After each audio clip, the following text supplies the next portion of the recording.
Всем привет! Вы на канале Елена, мое творчество, дом и сад. Сегодня мы не будем заниматься творчеством, а поговорим о камине. Как видите, камин наш оформлен в классическом стиле, и весь наш интерьер в классическом стиле. Камин наш несет больше декоративную функцию, чем функцию отопления помещения. Мы специально выбрали именно такую функцию, потому что я хотела именно вот такой декоративный камин, оформленный именно вот в классическом стиле, вот с такими пенополиуретановыми молдингами. И такие молдинги не приклеишь на горячий камин, и поэтому нужно использовать материалы, которые не нагреваются. Когда мы строим дом, мы все мечтаем о камине, но хочу вам сказать, что стоит вам его построить, как бы вы ни хотели, вы все равно будете его топить очень-очень редко. И поэтому стоит он очень дорого, и поэтому подумайте, нужно ли вам все-таки камин.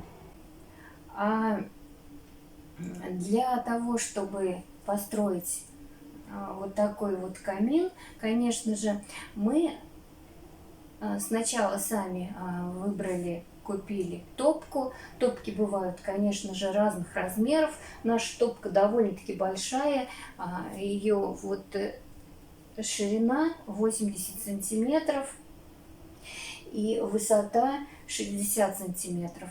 Это очень достаточно большая топка. И чем больше топка, тем больше будет, конечно, ваш камин.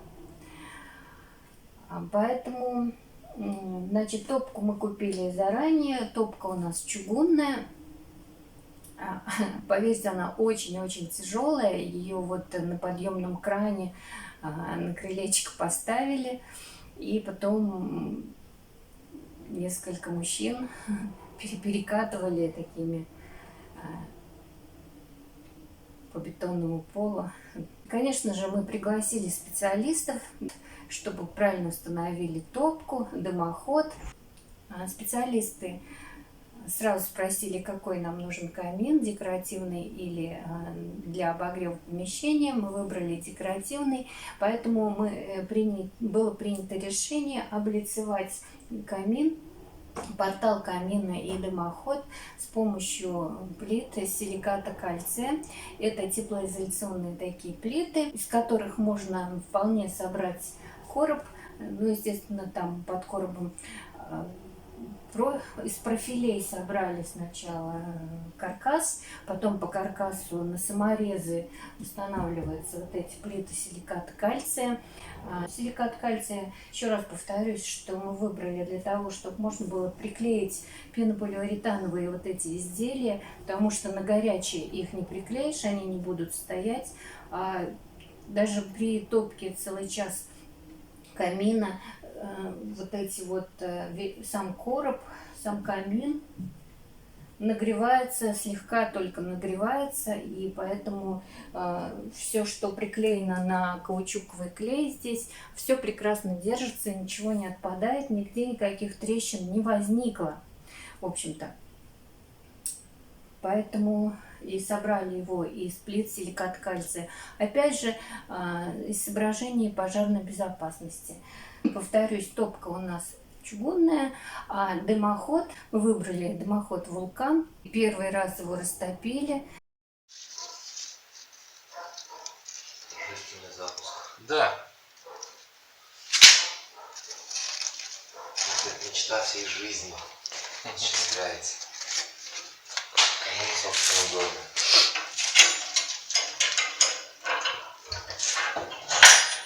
Что касается самого декоративного оформления вот этого портала. Вы знаете, сначала мы попытались найти готовый портал камина.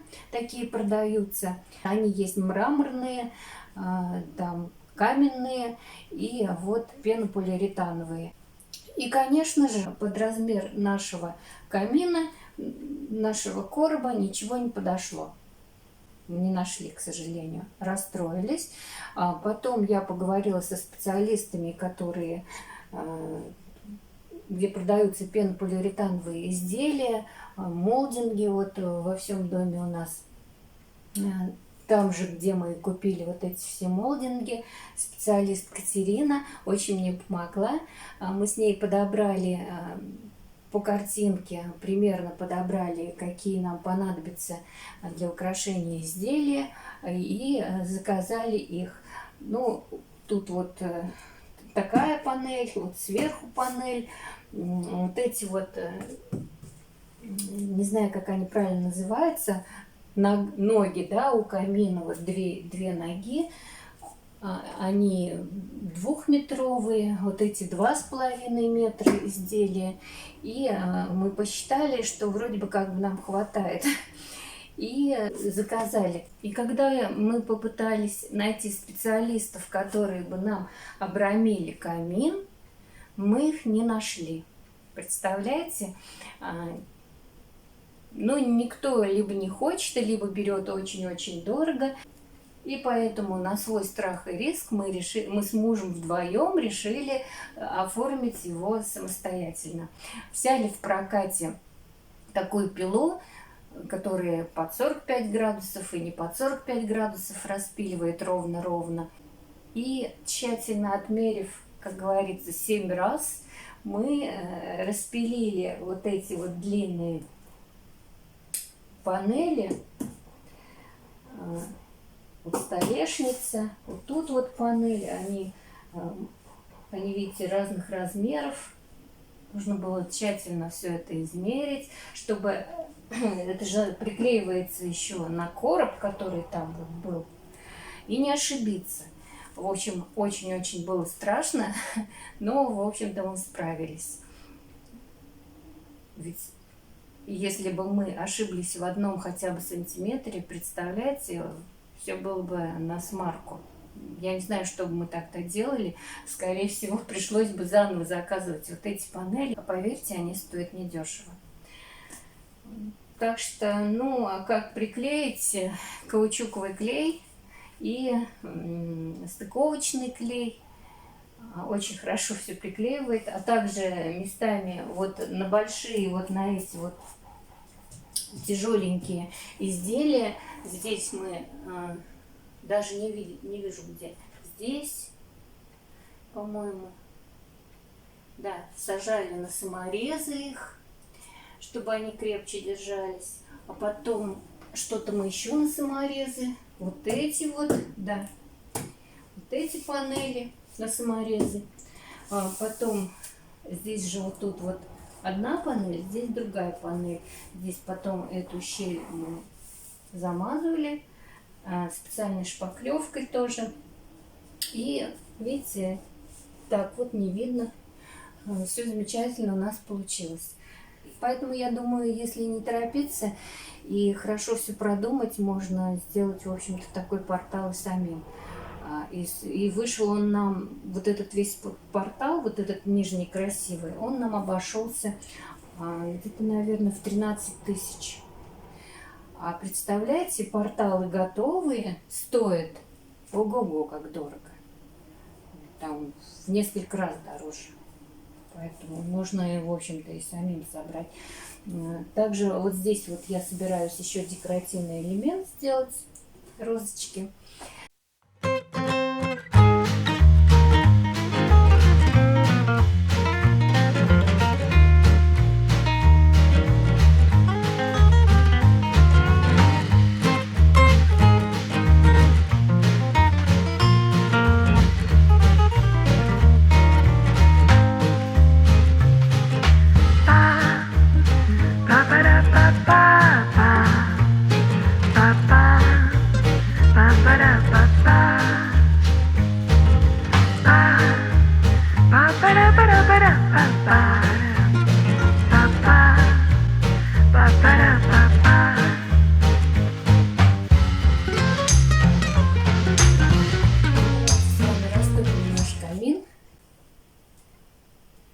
Посмотрим все-таки на огонь, хотя сейчас день.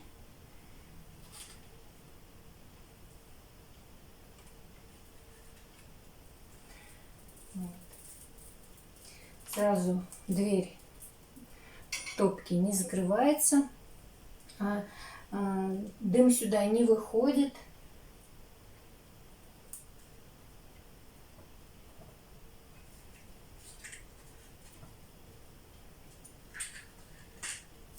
Сейчас он немножечко, дрова растопятся, разгорятся, и мы его закроем.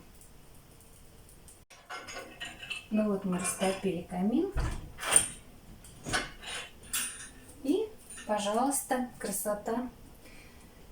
Камин, слава богу, у нас не дымит, тянет хорошо.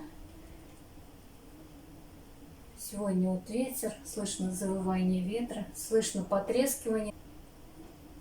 Ну как вам? Здорово же.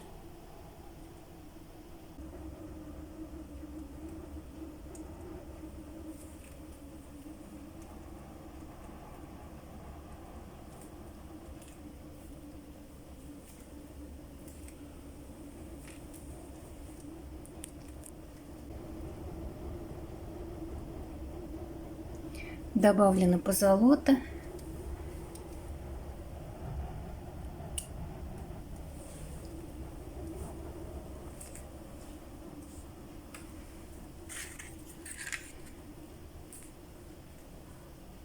Вот вытяжка. Сейчас она закрыта. Нужно ее открыть. В нее заходит сюда тепло. Вот такой декоративный элемент.